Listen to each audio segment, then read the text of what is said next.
나와 내 가족의 건강을 챙기는 시간 데일리 건강입니다. 오늘은 이비인후과 전문의 김인상 원장 모셨습니다. 안녕하세요. 안녕하세요. 네, 이비인후과 전문의 김인상입니다. 저는 코성형 및 기타 안면 성형을 전문으로 하는 이비인후과 전문의입니다.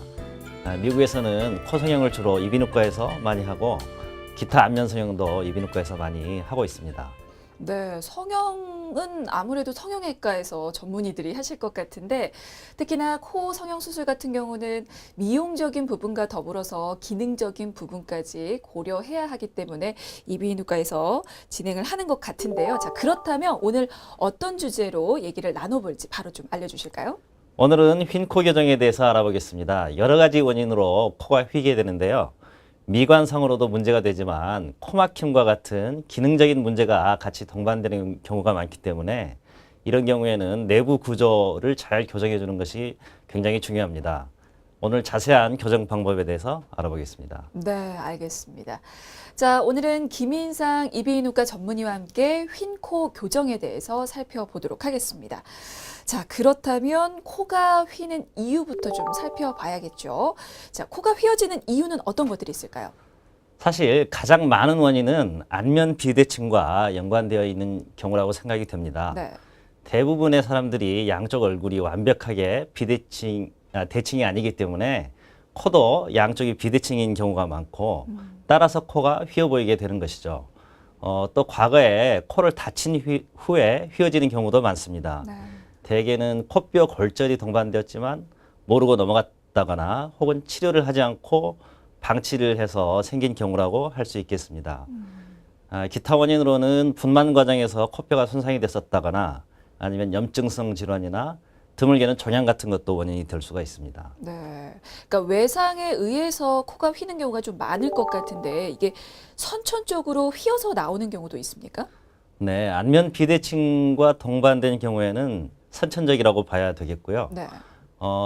다들 코뼈를 약간 부딪히는 정도의 사고는 누구에게나 있기 때문에 본인은 사고 때문에 코가 휘었다고 생각하지만 사실은 진단 과정에서 안면 비대칭과 연관된 경우로 진단되는 경우가 많습니다. 그렇군요. 사실 이게 휜 정도가 크지 않다면 모르고 사시는 분들도 많으실 것 같고요. 그리고 불편하지 않다면 굳이 교정까지 해야 하나 싶은 분들도 계실 것 같은데 그렇다면 교정이 필요한 정도의 휜 코는 이게 진단 기준이 따로 있는지 그것도 좀 여쭤볼게요.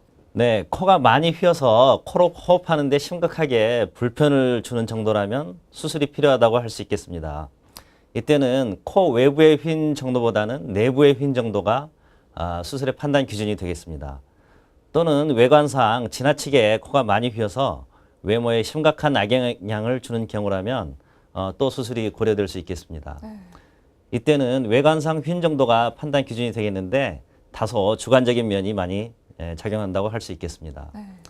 그리고 외관상 많이 휜 코는 코 내부도 휘어진 경우가 많이 있기 때문에 되도록이면 내부와 외부를 적절히 같이 치료하는 것이 좋다고 생각이 됩니다. 네.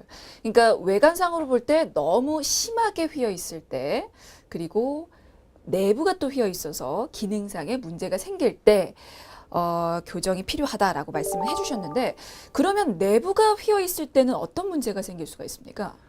네, 휘어진 코는 대부분 코 내부의 비중격이 망곡되는 비중격 망곡증이 같이 동반이 됩니다. 비중격은 코 가운데 있는 벽으로서 비중격이 휘어지면 코가 휘어져 보이게 됩니다. 하지만 비중격 외에도 콧등이나 코 끝에 있는 연골 또는 코뼈의 비대칭도 또한 코를 휘어지게 보이는 원인이 됩니다. 따라서 이러한 경우에는 비중격 망곡증을 교정함과 동시에 코끝 또는 콧등 연골의 비대칭 그리고 코뼈의 비대칭을 교정해주는 성형수술을 같이 해줘야만 휘어진 코가 똑바로 보이게 됩니다. 네. 그러니까 휜 코에 있어서 내부적으로 문제를 일으킬 수 있는 원인이 일단 비중격 망곡증이 있기 때문에 이것에 대해서도 좀 짚어볼 필요는 있을 것 같습니다. 이 비중격 망곡이라는 건 정확히 어떤 상태를 의미하는 겁니까? 비중격 망곡증이란 양쪽 콧구멍 사이에 있는 코의 가운데 벽이 어느 한쪽으로 휘어져서 그것 때문에 코가 숨쉬기가 불편해지는 상태를 얘기를 합니다. 그럼 벽이 휘어지는 이유는 어떤 게 있습니까? 네, 비중격 망곡증의 원인도 다양한데요. 선천적인 경우도 있고 또는 성장하면서 휘어지게 자라는 경우도 있고 또는 다쳐서 외상에 의해서 휘어지는 경우도 있겠습니다. 네. 그러면 이 비중격 만곡증이 생겼을 때 어떤 문제점들이 생길 수 있는지를 좀 알려주시죠. 네, 비중격이 한쪽으로 휘어지게 되면 좁아진 쪽 콧구멍으로 숨을 쉬기가 힘들게 됩니다. 네. 하지만 반대쪽 넓은 쪽이 생기게 되는데요. 이 넓은 쪽 콧구멍은 또 그 넓어진 공간만큼 코에 살이 자라기 때문에 결국 나중에는 양쪽 콧구멍 모두가 답답하게 되는 결과가 초래가 됩니다. 또 심하게 비중격이 휘어지면 외관상으로도 콧구멍에 비대칭이 나타나거나 아니면 콧대가 휘어져 보이는 현상이 나타나기도 합니다. 네. 그러니까 비중격 만곡증으로 인해서 비대칭, 얼굴 자체, 코 자체가 또 비대칭을 이루거나 아니면 콧대가 휘어질 수도 있고요. 그리고 만성 코막힘 증상이 나타날 수도 있는데 사실 만성적으로 이게 코가 막히면 나 비중격 만곡증이야 라고 얘기하실 분들은 거의 없을 것 같아요. 단순히 비염 정도로만 생각해서 또 방치하실 것 같은데 이런 경우는 그냥 의심이 되면 병원을 가야 하는 겁니까?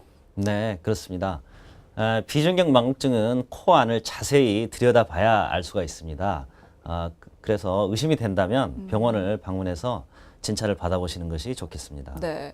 비중격에는 지금 한쪽으로 휘는 만곡증이 생길 수가 있고 혹시 다른 또 어떤 문제가 생길 수가 있나요? 네, 비중격에도 여러 가지 문제가 생길 수 있는데요. 가장 흔한 질환은 역시 비중격 망곡증이고 그 외에도 비중격에 구멍이 뚫리는 비중격 천공 또는 비중격이 약해져서 무너져서 콧대가 주저앉는 안장코 변형 뭐 이런 여러 가지 문제가 또 비중격이 생길 수 있겠습니다. 네, 알겠습니다. 비중격이라는 곳이 생소할 수도 있지만 비중격 만곡증에 대해서 살펴보니만큼 또 참고사항으로 알아두십사 또 질문을 드려봤고요. 앞서서 비중격 만곡증이 의심이 되면 이건 코 속을 들여봐야 된다고 하셨어요. 자, 그렇다면 이게 어떻게 진단을 하는지 그 방법도 좀 알려주실까요? 네, 병원에서 콧구멍 안으로 불을 비춰서 관찰을 해보거나 아니면은 내시경으로 들여다봄으로써 쉽게 진단할 수가 있겠습니다. 또는 뭐 좀 더 객관적으로 진단을 하기 위해서는 코 속에 음파를 통과시켜서 이 음파의 파형을 기계가 분석을 함으로써 코막힘을 진단하는 음향 비강 통기도 검사라는 것도 있고요. 네. 또 그 외에도 뭐 단순 엑스레이나 CT를 찍어볼 수도 있겠습니다. 자, 그런 여러 가지 검사를 통해서 비중격 만곡증 진단을 받았습니다. 또 이 질환으로 인해서 코가 휘었다면 이건 어떻게 해결을 할 수가 있을까요? 네, 대부분의 비중격 망곡증은 바깥에 흉터를 남기지 않고 콧구멍 안으로만 수술을 해서 교정을 할 수가 있겠습니다. 네. 하지만 비중격 망곡증이 아주 심해서 바깥 코까지 휘어진 경우라면 바깥 절개를 통해서 어떤 재건 성형 수술의 개념으로 수술을 해야 되는 경우도 있겠습니다. 재건 성형 수술 개념의 수술이라고 하시면 이건 어떤 수술입니까? 네, 재건 성형 수술은 좀 더 큰 수술이라고 볼 수 있겠는데요. 네. 비중격 수술할 때 전체 비중격을 완전히 코 바깥으로 끄집어내어서 바깥에서 교정을 해서 다시 제자리에 위치시켜주는 수술 방법도 있고요. 또는 경우에 따라서 뭐 늑연골이나 인공재료를 이용해서 무너지거나 손상된 비중격을 복원시켜주는 그런 복잡한 수술을 하기도 합니다. 네, 알겠습니다. 자, 비중격 만곡증으로 인해서 코가 휘었을 경우 어떻게 교정을 할 수 있는지 살펴봤는데요. 사실 이 비중격 만곡증이 문제가 되는 게 일단 코로 숨쉬기가 힘들어지고 얼굴 자체가 또 비뚤어질 수 있기 때문입니다. 근데 이제 비중격 외에 혹시 다른 부위가 문제가 돼서 코로 숨쉬기가 힘들어지는 경우가 또 있을까요? 네, 물론 코에 다른 부위의 문제가 또 생길 수가 있습니다. 예를 들어서 비밸브란 부분이 있는데요. 네. 비밸브는 코 속 천장 부위의 가장 좁은 부위를 얘기합니다. 이 부위가 이제 코로 들어온 공기의 유속과 습도를 조절하는 역할을 하는데요. 특히 휜 코를 가지고 있거나 예전에 코를 다쳤거나 또는 예전에 코 성형을 받았던 분들 중에서 이 부분이 약해지거나 과도하게 좁아지는 경우가 있어서 이것 때문에 이제 코를 통한 호흡이 힘들어지는 경우가 있습니다. 이런 경우에는 이 비밸브 부분을 넓혀주고 또는 숨 쉴 때 이 부분이 찌부러지는 현상을 막아주기 위해서 연골을 보강시켜주는 수술을 하게 되는데 이것을 이제 비밸브 재건술이라고 얘기합니다. 네, 그렇군요. 사실 구강 호흡이 안 좋은 건 얼굴 변형도 일으키는 등 여러 가지 문제점들이 있기 때문인데요. 코로 숨쉬기가 힘들다면 이거는 분명히 치료할 필요는 있어 보입니다.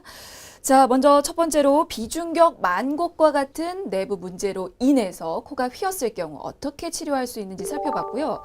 그리고 외관상 휘어짐이 심한 경우, 이 경우는 또 다른 해결책이 필요한 거죠? 네, 그렇습니다.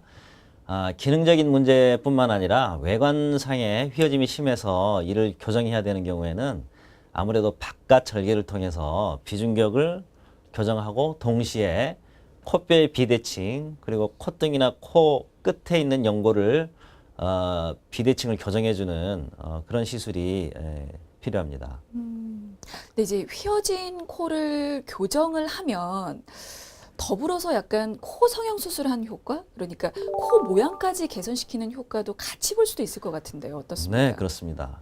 휘어진 코를 복원하면서 콧등이나 코끝을 다소 올리거나 아니면 모양을 다듬거나 하는 것이 가능하기 때문에 기능적인 부분을 좋아지게 하면서 미용적인 부분도 좋아지게 하는 일석이조의 효과를 얻을 수 있다고 하겠습니다. 네, 알겠습니다. 자, 이번에는 수술 후 회복 과정도 좀 알아보도록 하겠습니다. 일상생활 복귀는 바로 가능할까요? 네, 가벼운 일상활동은 수술 직후에도 가능합니다. 하지만 큰 부기나 멍은 2주 정도 되어야 어느 정도 해소가 되기 때문에 이를 고려해서 직장이나 사회생활 계획을 세워야 하겠습니다. 붓기와 멍은 최대 2주 정도는 지나야 가라앉는다라고 말씀을 해주셨는데 혹시 빨리 회복하기 위해서 수술 후에 어떤 관리 방법, 주의사항이 있을까요? 네, 수술 후 하루나 이틀 정도는 안정하는 것이 중요하겠고요. 또 최소 2주 정도는 운동이나 과격한 신체 활동은 피하는 것이 좋겠습니다.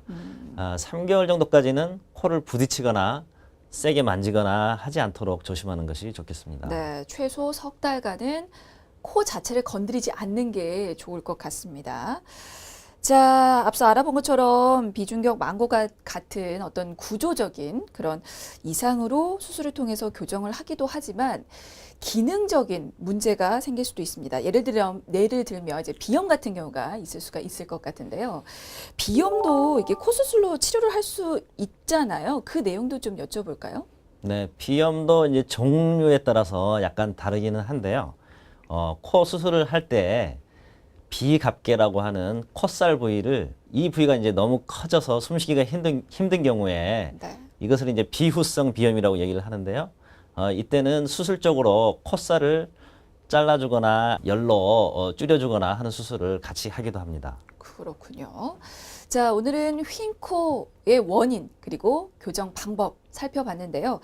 이 휜 코 교정에 대해서 우리가 어떤 효과를 기대할 수 있는지 그 부분도 좀 명료하게 정리할 필요는 있을 것 같습니다. 말씀 부탁드릴게요. 네.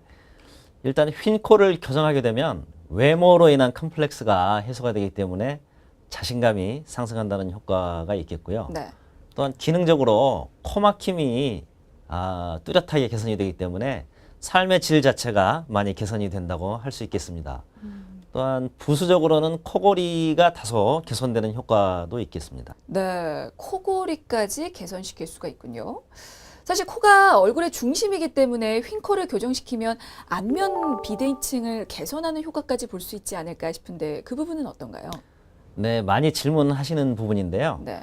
코 수술만으로는 전반적인 안면 비대칭을 교정할 수는 없겠습니다. 하지만 코의 비대칭이 개선되면 다소 전체적인 안면 비대칭도 개선되어 보이는 효과는 얻을 수 있겠습니다. 네, 그러니까 안면 비대칭을 개선하려면 그건 따로 다른 수술을 네. 받아야 하는군요. 알겠습니다. 뭐 휜코 교정에 대해서는 전반적으로 질문을 드린 것 같은데 한 가지 좀 빠뜨린 것 같습니다.